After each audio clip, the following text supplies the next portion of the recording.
মুসলমান বসবাস করেন, আর সমস্ত মুসলমান যদি একবার চাপায় পড়েন, ওই ফিলিস্তিনের মুসলমানদেরকে হেফাজত করার জন্য মুসলমানরাই যথেষ্ট।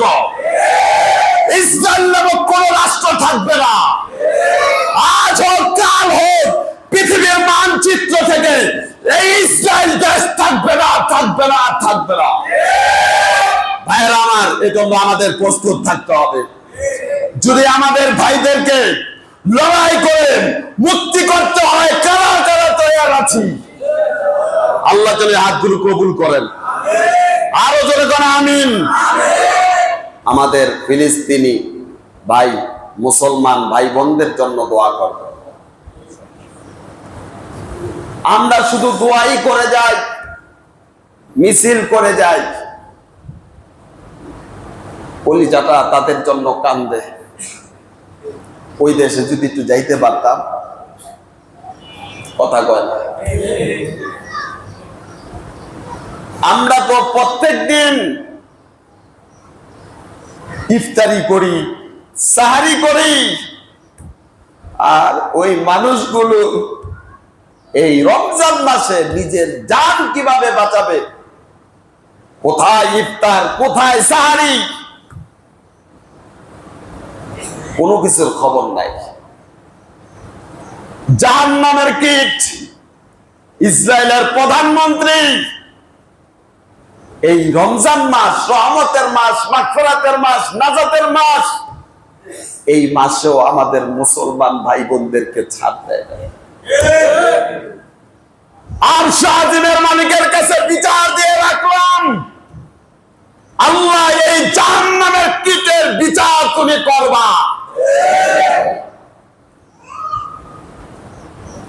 নিরস্ত্র অসহায় মানুষগুলোর বাড়ি ঘর সবকিছু তছনছ হয়ে গেছে। ভিটা নাই, বাড়ি নাই, ঘর নাই, শীর্ণ জীর্ণ অবস্থায় নিজেদের জীবন চলছে। খাদ্য, আহার, চিকিৎসা সব বন্ধের পথে। সহযোগিতার জন্য যেই গাড়িগুলো পাঠানো হয়েছে, সেই গাড়িগুলো ঢুকতে দিচ্ছে না গাজার ভিতরে। এত নির্মমতা, এত অত্যাচার কিভাবে সহ্য করি আমরা? সেহরির আগ মুহূর্তে হঠাৎ করে চুক্তি ভঙ্গ করে ইসরায়েল আমার ভাইদেরকে এক রাত্রে 500-এর উপরে মানুষকে হত্যা করেছে বোমা মেরে। এর মধ্যে 200 বেগুনা মাসুম বাচ্চা। দুঃখ প্রসব।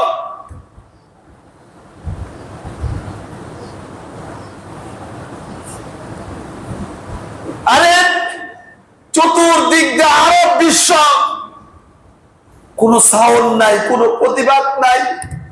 আরে আমাদের সাথেও তো প্রতিবেশী শত্রুতা থাকলে, বিপদে পড়লে একজন হইলেও তো ঘর থেকে বের হয়।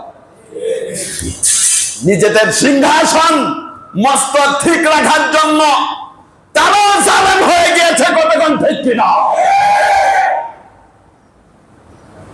এই মস্তক দিয়া তোমরা নাজাত পাবে না। আমার ভাইয়েরা, বোমার আঘাতে তারে জীবন যাচ্ছে, আর তোমরা পায়ের উপরে পা তুলে তোমরা জমিদারের মতন ইফতারি আর সেহরি করবা, আর শাহজিমের মালিক তোমাদের কথা দিবে না।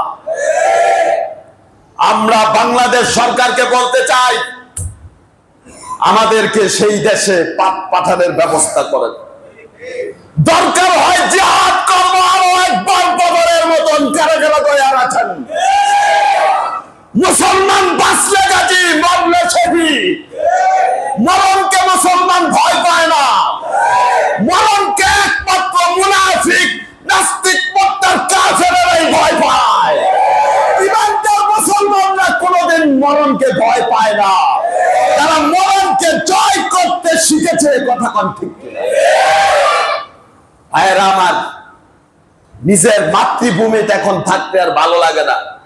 এতগুলো মানুষ মেরে ফেললো, দায় ছাড়া কিছু কথা বলতেছে, এগুলো দিয়া সমাধান হবে না। কথা কয় না? দায় সারা মিছিল মিটিং করে প্রতিবাদ করে এখন আর লাভ নাই। 200-র কাছাকাছি, 200 কোটির কাছাকাছি বিশ্বের মধ্যে মুসলমান বসবাস করেন। আর সমস্ত মুসলমান যদি একবার চাপায় পড়েন, ওই ফিলিস্তিনের মুসলমানদেরকে হেফাজত করার জন্য মুসলমানরাই যথেষ্ট। ইসরায়েল নামক কোন রাষ্ট্র থাকবে না।